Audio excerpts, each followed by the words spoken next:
GMRC 5, Week 3, Day 1. Nakapansasanay sa pagiging maagap sa pamamagitan ng pagtupad ng plano ng pagkonsumo o paggastos sa loob ng isang linggo na may pagsaalang-alang sa mga bagay na iipunin ayon sa sariling kakayahan. Na ilalarawan ng mga gawain ng pag-iimpok para sa sariling kinabukasan. Na ipapaliwanag ang mga pag-iimpok bilang paghanda sa sariling kinabukasan ay kailangang malinang upang matugunan ang mga kahaharaping pangailangan sa iba't ibang sitwasyon. Nakapaglalapat ng mga gawaing pag-iimpok para sa sariling kinabukasan. Handang alaala ka ba? O may maaalala ka na mahalagang pangyayari sa iyong buhay ayon sa nakasaad na mga yugto? Ibigay kahit isa lamang bawat yugto, isulat ito, sapat lang. Narito ang table na magiging gabay ninyo sa pagsagot. Maaaring i-pause ang video na ito habang sinasagutan ninyo.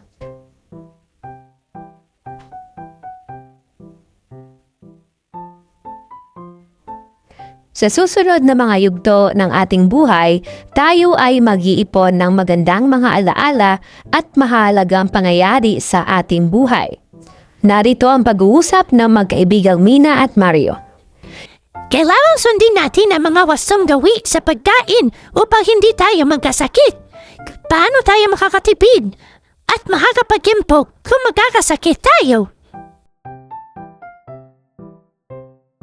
Sabay na maglalakad ulit ang dalawa. Oo nga, paano tayo makakapagtipid at makakapag-impok kung magkakasakit tayo? Pag nagkasakit tayo, tiyak, ubos ang ngipon ni nanay at tatay. Kumain din tayo sa tamang oras para malayo tayo sa sakit. Tama ka, Mina. Kung walang magkakasakit sa ating pamilya, makakatipid tayo sa gastusin at tuloy-tuloy ang pag-impok ng ating pamilya para sa ating kinabukasan. Oo, kahit sa ganitong paraan man lamang ay makakapagtipid tayo at makakapag-impok tayo. O sige, dito na ako bukas ulit ha. Sige, sabay tayo uli bukas. Maikling dula, maaari kayong tumawag ng volunteer na isang babae at isang lalaki at i-post lamang video habang binabasa ang linya. At kumuha na rin ng isang tagapagsalaysay o narrator ng dula.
Bakit pinigilan ni Mina si Mario na bumili ng potato chips at soft drinks? Magbigay ng dalawang dahilan. Maaring i-pause ang video na ito habang sumasagot ang mga bata. Mula sa dula, sagutin ng subusunod na tanong. Paano naunawaan ni Mario na mali ang kanyang gagawin? I-pause lang ang video na ito upang sagutin ang tanong, gayon din sa iba pang mga tanong. Nagkaroon na ba ng pagkakataon sa buhay mo na kailangan mo mamili kung junk food o wastong pananghalian ang iyong kakainin? Ano ang iyong ginawa? Ano ang naramdaman mo sa ginawang pagpili? Kung bibigyan ka ng isa pang pagkakataon, uulitin mo ba ang ginawa mo? Bakit? I-pause lang ang video para magsagot. Paano mo ipamamahagi sa iba ang mga natutunan mo?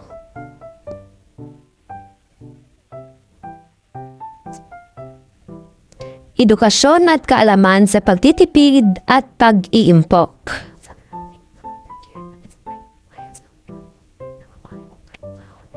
Survey. Magtala ng sagot ng bawat mag-aaral sa tanong. Sino sa inyo ang kumakain ng tirang ulam at pagkain? Isulat at itala ang mga nakuhang sagot.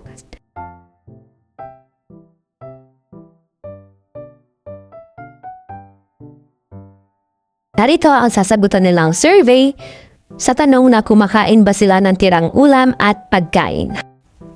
At kung bakit. I-pause lang ang video habang sinasagutan ang survey na ito.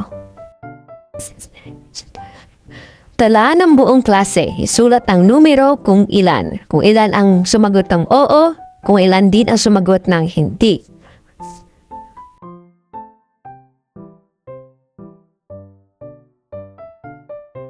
Sumusunod na mga tanong. Ano ang naitalang pinakamaraming dahilan kung bakit kumakain ng mga tirang pagkain? Ano ang naitalang pinakamaraming dahilan kung bakit hindi kumakain ng tirang pagkain?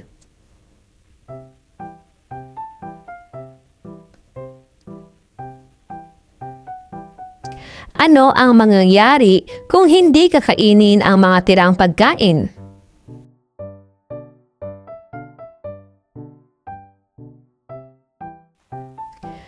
Naglinis ka ng buong bahay at nakapagtabi ka ng maraming bote ng mineral water, lumang bakal na nakaimbak at lumang pahayagan na malaking kilo ang bigat.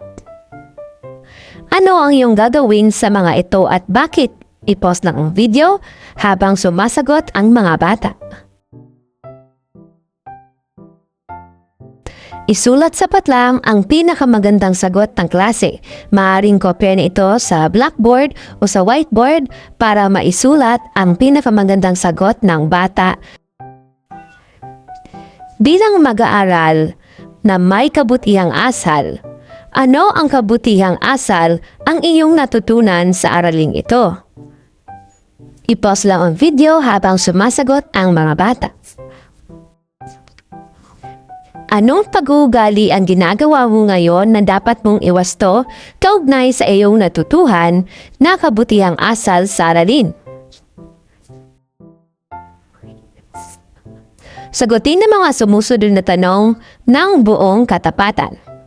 Ano-anong bagay ang karaniwang ginagastusan mo araw-araw? Pangalawang tanong, sa anong bahagi ng linggo ka mas maraming ginagastos? Bakit kaya? I-pause ang video na ito habang sumasagot. Ikatlo't ikaapat tanong, sa iyong palagay madali ba o mahirap ang mag-impok? Ipaliwanag. Pang-apat na tanong, paano mo mapapakita ang pagiging maagap sa pagtupad ng plano sa paggastos? I-pause ang video habang sumasagot. Ano ang plano mong baguhin sa iyong paggastos upang makaipon?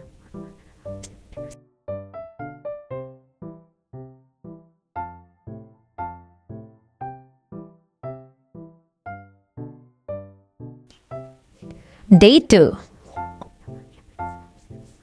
Nakapagsasanay sa pagiging maagap sa pamamagitan ng pagtupad ng plano ng pagkonsumo o paggastos sa loob ng isang linggo nang may pagsaalang-alang sa mga bagay na ipunin ayon sa sariling kakayahan.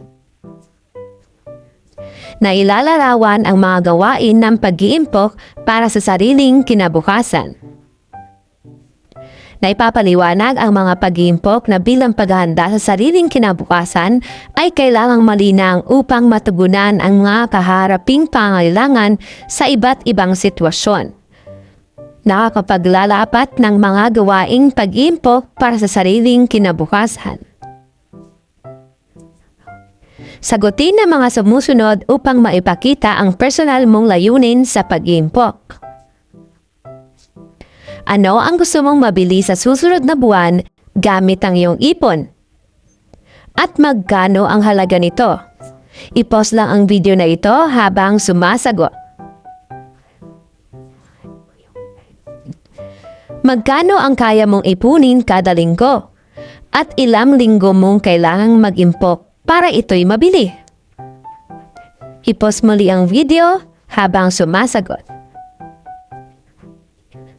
Ano ang maaari mong isakripisyo upang makamit ang layunin?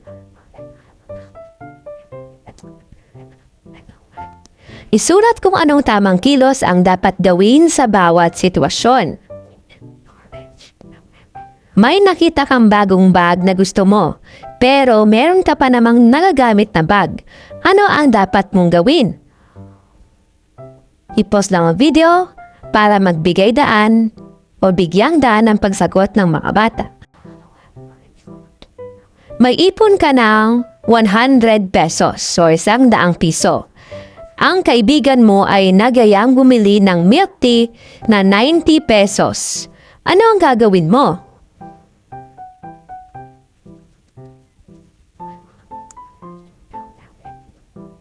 May proyekto ka o kayo sa paralan at kailangang bumili ng kartulina. May natira kang 20 pesos mula sa baon mo. Ano ang gagawin mo?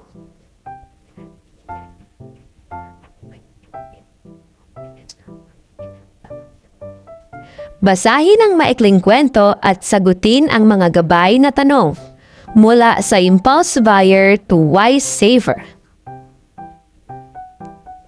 Ang kwento ni Emil. Si Emil ay dating isang impulse buyer o isang tao na basta may pera ay bili ng bili hanggang maubos ang pera. Tuwing araw ng sweldo, si Emil ay bili ng bili at kadalasan ay nauubos ang kanyang pera kahit matagal pa ang susunod na sweldo. Ang pera ni Emil ay ginagamit niya na pagbili ng mga bagay upang mapunan ang kanyang pangailangan at madalas na kanyang mga kagustuhan. Isang araw ay hindi niya napansin na naubos niya ang kanyang pera at sobrang tagal pa ang susunod na sweldo.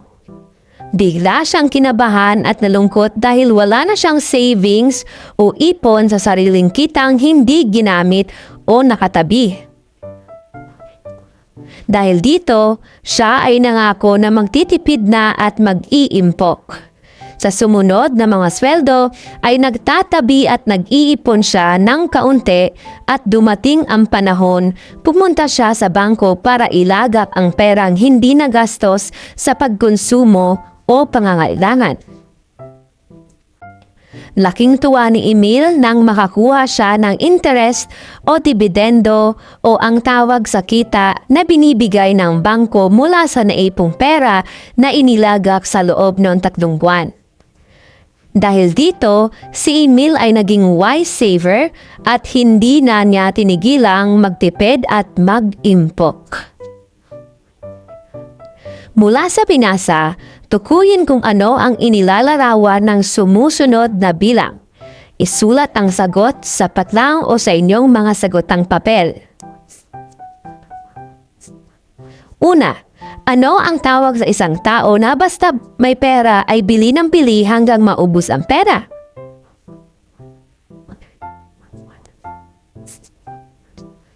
Ito ay ang ginagamit na pagbili ng mga bagay na kinakailangan upang mapunan ang pangailangan o kagustuhan ng tao. Isulat ang inyong sagot sa sagotang papel. Ito ay tumutukoy sa kitang hindi ginamit sa pagkonsumo o pangangailangan.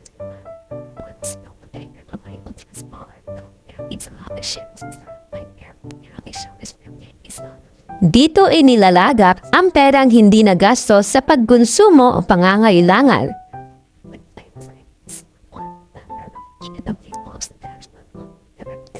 Ang tawag sa kita na binibigay ng bangko mula sa naipong pera na inilagak sa loob ng 3 buwan.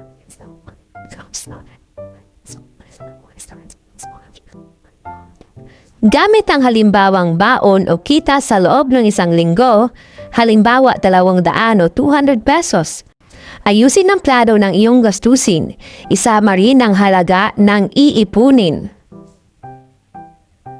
Halimbawa, narito ang table na magiging gabay ninyo sa pag-compute o sa pag-bibigay ng gastusin at inyong gagasusin mula Lunes, Martes, Merkules, Huwebes hanggang Biyernes. Kung meron kang 200 piso, magkano ang gagastusin mo sa proyekto sa Lunes, ang halaga, ang iipunin mo at kabuuan.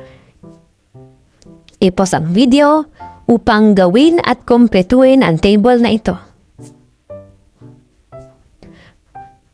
Pangalawa, mayroon kang 150 pesos o 150 sa isang linggo.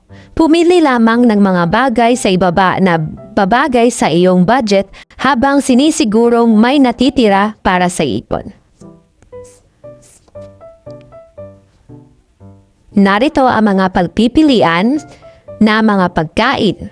Meron kang 150 o 150 pesos, kailangan mo itong pagkasayin sa loob ng isang linggo at dapat may matira kang savings o ipon. Ano ang mga pipiliin mong gastusan? At ilan ang kabuuang nagastos mo?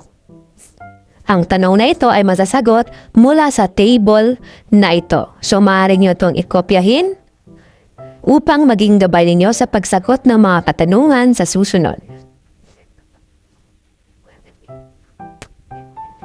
Pangatlo at apat na tanong. Magkano ang naimpok mo? Paano mo napanatiling balanse ang iyong paggastos at pag-iimpok? Maraming salamat at ang inyong sagot sa inyong pag-iimpok kanina sa table ay maaari niyong ibahagi sa inyong mga kaklase at sa inyong guro. Day 3. Layunin.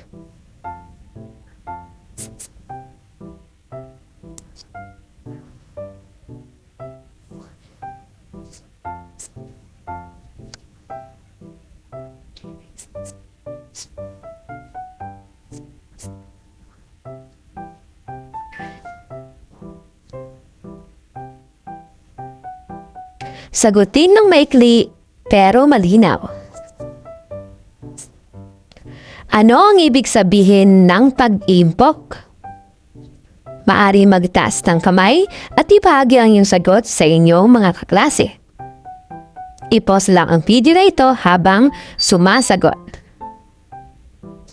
Magbigay ng isang paraan ng pagtitipid sa paaralan.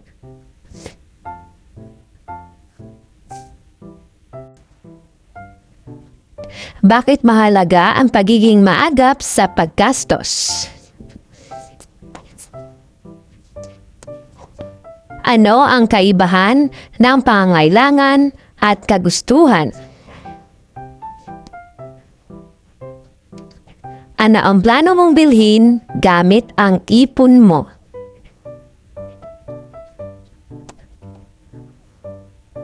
I-match ang letra sa tamang bilang.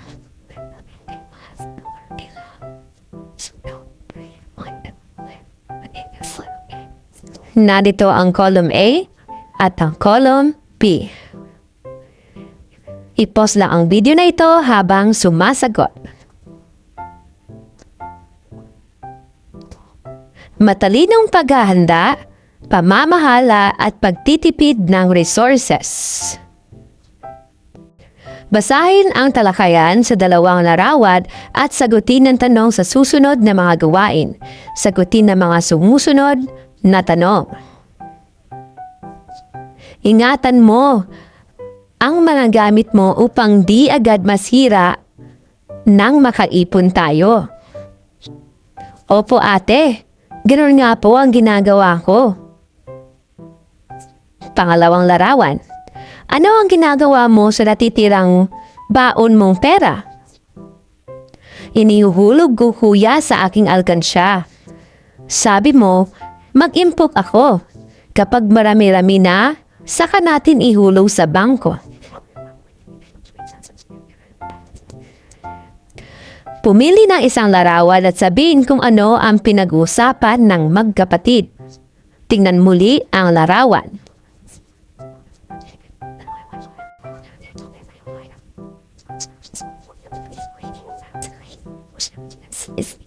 Sa isang larawan na hindi pinili, sabihin kung anong uri ng pag-iimpok ang binanggit sa larawan. Maaaring i-pause ang video na ito upang bigyang daan ng pagsasagot. Pagsulat ng sanaysay na isang talata lamang at hindi hihigit sa 4 at hindi bababa sa 3 pangungusap. Gamiting sanggunian ang larawan sa pagproseso ng pag-unawa at gumawa ng sanaysay ayon sa gabay na tanong. Lagyan ng angkop na pamagat ang sanaysay. Ang sagot ay mamarkahan sa pamamagitan ng nakapaloob na rubric.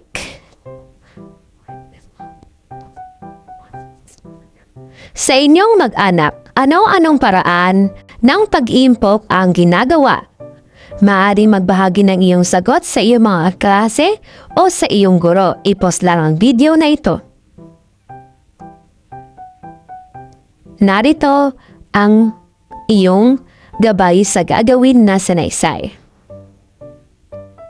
Muli, i-post lang ang video na ito at ipagpatuloy lamang pagkatapos ng activity. Narito ang rubrics sa pagsusuri. So narito ang batayan kung paano kayo makakakuha ng puntos sa paggawa ng sanaysay.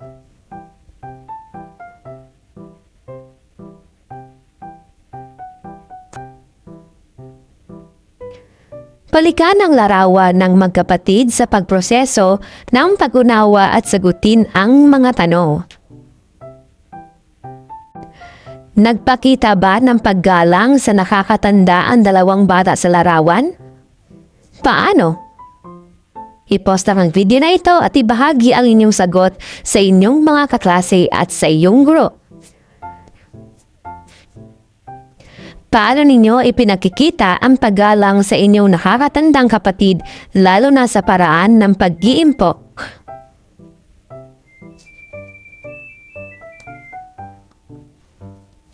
Sabihin ang tama kung ikaw ay sumasang-ayon o mali kung hindi sumasang-ayon, kung ang sumusunod ay mga kilos na nagpapahalaga sa pag-iimpok bilang paghahanda sa sariling kinabukasan o nagpapakita ng pagiging maagap bilang isang kilos na pagpapahalaga. Isulat ang dahilan kung bakit ito ang iyong sagot. Narito ang gabay sa pagsagot at ang table. I-pause lang ang video na ito upang bigyan daan ang pagsagot at maging gabay ng mga bata sa pagsagot ng mga katanungan. Balikan ang iba't ibang karakter na natalakay sa aralin. Nalasan mo rin ba ang kanilang sitwasyon? Anong kabutihang asal at wastong pag-uugali ang iyong ginawa? Pumili ng 3 karakter lamang at isulat ang sagot sa mga patlang. Markahan ang sagot ayon sa rubrics na nakapaloob. Narito ang gabay sa pagsagot. I-post lang ang video na ito upang bigyang daan ang pagsagot. Narito ang rubrics ng pagsusuri kung paano ka makakakuha ng marka o ng puntos sa inyong pagsagot. Maraming salamat. Day 4. Mga layunin.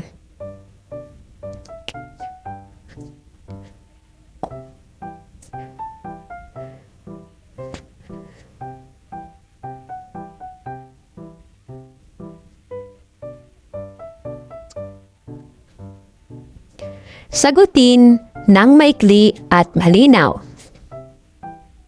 Ano ang iyong layunin sa pag-iimpok?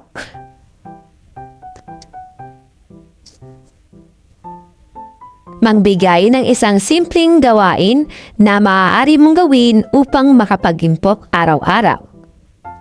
I-pause ang video na ito upang bigyan daan ng pagsagot. Pangatlong tanong. Ikatlong tanong, paano mo mapapamahalaan ng wasto ang iyong baon?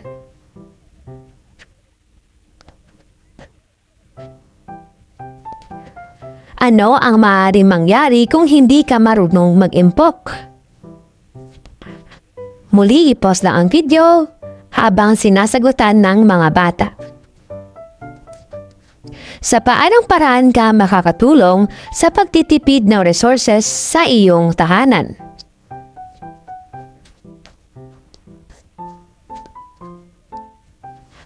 Isulat ng tama kung totoo, ang pahayag at mali kung hindi naman.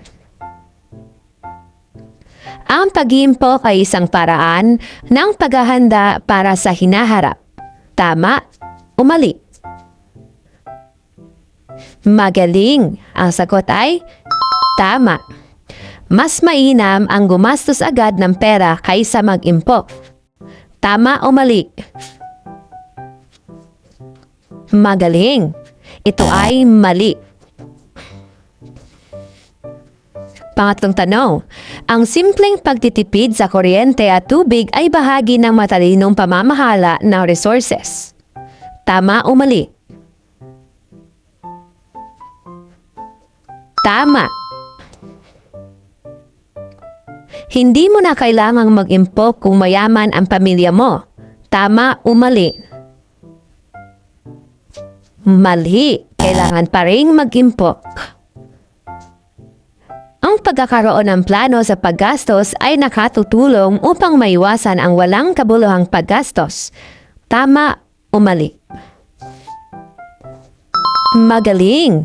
Tama, dapat planuhin ang paggastos upang makasiguro na hindi basta-basta lang nagastos at magkaroon ng ipon. Mga hamon at hadlang sa pagtitipid para sa kinabukasan. Basahin ang maikling kwento at sagutin ang mga gabay na tanong. Matipid na, matapat pa. Si Nelson ay isang batang matipid at matapat. Hindi siya gumagastos para sa mga walang kwentang bagay. Sa halip, iniipon niya ang labis niyang pera at inilalagap sa kansyang kawayan. Minsan inutusan si Nelson ng kanyang ina na bumili ng ulam para sa hapunan nila. Hindi inakala ni Nelson na may sukli pa siya sa 30 pisong binayad niya. At tuwa siya sa may bulsa ng sukli. Habang naglalakad pa uwi, naisip ni Nelson na kupitin ang pera, ngunit kanyang naalala na ang perang ipinambili niya ay kita ng ina sa paglalako ng paninda sa palengke. Ano sa palagay mo ang ginawa ni Nelson? Maaaring i-pause ang video na ito para bigyan daan ang pagsagot. Pagdating sa bahay, iniabot niya ang sukli sa ina. Matapat ka, anak. Kunin mo ito at itagdag sa alkansya mo. Pahayag ng ina.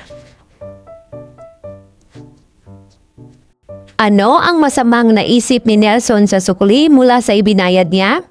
Naalala mo pa ba ang unang kwento, unang bahagi ng kwento? I-pause lang ang video upang bigyan daan ng pagsagot. Paano naiwasan ni Nelson ang naisip niyang maling gawain?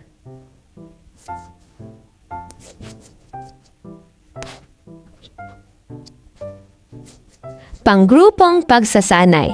Sa kwento ni Nelson, muntik nang maging hadlang sa kanyang pag-impok ang balak niyang paggupit sa pera. Mabuti na lang ito ay hindi natuloy. Mag-isip ng isang pangkonkretong hadlang kung bakit hindi tayo nakakaipon para sa ating kinabukasan. Magbigay ng mga tumpak na solusyon para ito maiwasan. Hadlang sa pagtitipid para sa kinabukasan, isulat lamang inyong sagot sa mga patlang o sa inyong mga sagotang papel. Ilagay dyan kung ano ba ang mga hadlang para ikaw ay makatipid para sa iyong kinabukasan.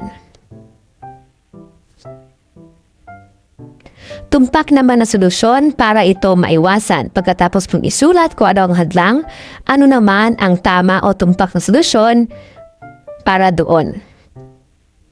I-post ang video para bagyandaan ng pagsagot. Narito ang panggrupong rubric sa pagsusuri. Ito ang magiging basihan o batayan para kung ilang puntos ang makukuha ng iyong grupo.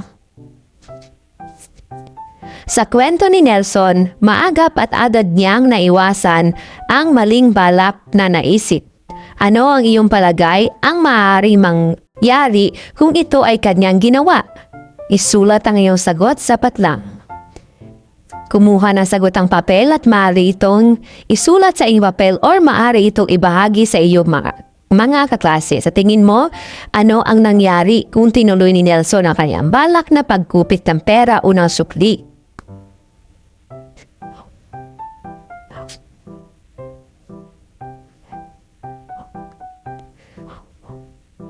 Bago matulog araw-araw, sa susunod na buong linggo, ay matapat na sagutin ang pansariling pagtataya ng ilang oras ginamit ang lahat ng nakalistahang gamit at pag-iimpok na nagawa sa buong linggo.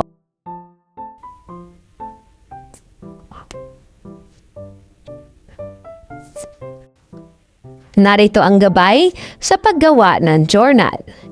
Mula Friday, Monday, Tuesday, Wednesday, hanggang Thursday, yan yung 5 araw na yan, ilang oras kang gumamit ng cellphone, ng gadget, ganang laptop, iPad, computer.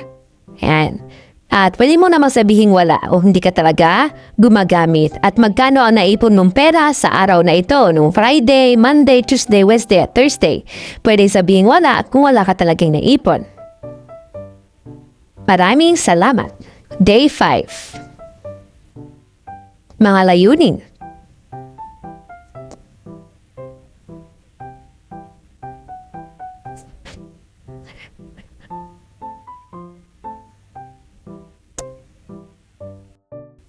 Ano ang aral na natutunan mo mula sa karanasan ni Nelson? Ano ang gagawin mo kung may natanggap kang sukli na hindi mo inaasahan?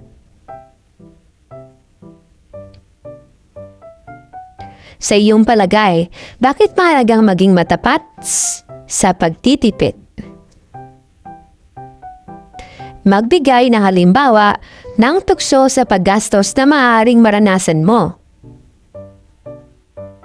At ano ang plano mo para sa sarili mong ipon sa hinaharap? I-post lamang ang video na ito upang bigyan daan ng pagsagot at maaaring i-backward, ibalik sa unang tanong at i-post muli ang video para sa pagsasagot.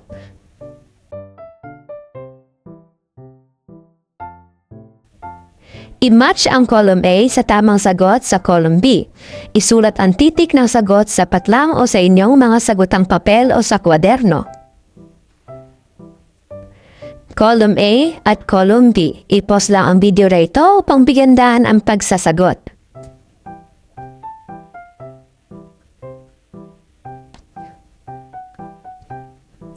Tukuyin kung alin ang sanhi or cause at alin ang bunga or effect ng bawat pangyayari. Nag-impok si Nelson ng sukli sa alkansya. Ibigay ang sanhi at bunga. Hindi niya ginastos ang sukli sa ulam. Ibigay ulit ang sanhi at bunga muli. Pwedeng i-post ang video sa bawat tanong upang bigyang daan ang pagsasagot sa inyong papel o kwaderno. Number 3. Iniabot ni Nelson ang sukli sa kanyang ina. Ano ang sanhi at bunga? Naisip niyang kupitin ng pera. Ano ang sanhi at bunga? Pinuri siya ng kanyang ina. Sanhi at bunga. Isulat ang tama kung wasto ang pahayag at mali kung hindi.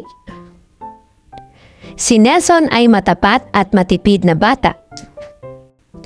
Mainam na kaupitin ang sukli kung hindi ito hinahanap. Ano ang inyong mga sagot? Maaari din itong isulat sa inyong kwaderno o kasagotang papel, depende kung saan ito pinapasulat ng inyong guro. I-post lang ang video kung kinakailangan. Ang pera ay dapat gamitin agad sa kung ano ang gusto mo. Tama o mali? Ang sukli mula sa perang hindi mo pag-aari ay dapat isauli. Tama o mali? I-post lang ang video habang sumasagot. Sa pagtatabi ng pera, natututo tayong maghanda para sa hinaharap. Tama o mali? Sagutin ang bawat tanong. Maaaring i-post ang video habang sinasagot ang mga katanungang ito.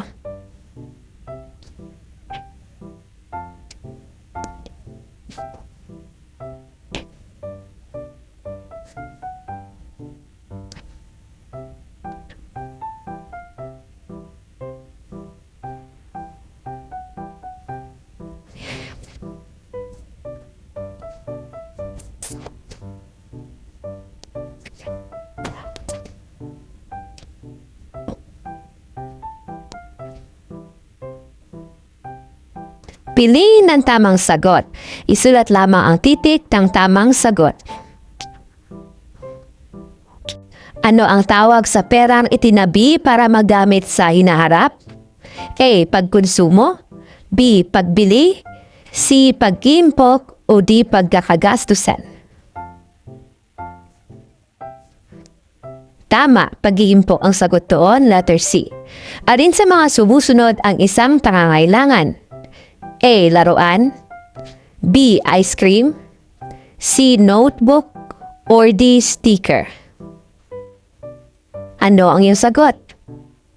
Tama, ang sagot ay C. Notebook. Ang pagtitipid ay nangangahulugang A. Pagbili ng mahal na gamit, B. Pag-iwas sa sobrang paggastos, C. Palaging sumabay sa uso, or D. Hindi pagbabayad ng utang. Tama. Letter B. Pag-iwas sa sobrang paggastos. Number 4. Kung ikaw ay may layunin na makaipon ng pera para sa bagong bag, ano ang dapat mong gawin? A. Gamitin agad ang pera. B. Ipunin ang pera kada linggo. C. Mamili araw-araw. Or D. Magpakasaya muna. Tama. Ang tamang sagot ay ipunin ang pera kada linggo. Anong uri ng paggastos ang di makatwiran? A. Pagbili ng pagkain. B. Pagtulong sa kapatid. C. Pagbili ng damit na di kailangan. Or D. Pamasahe papasok sa paaralan.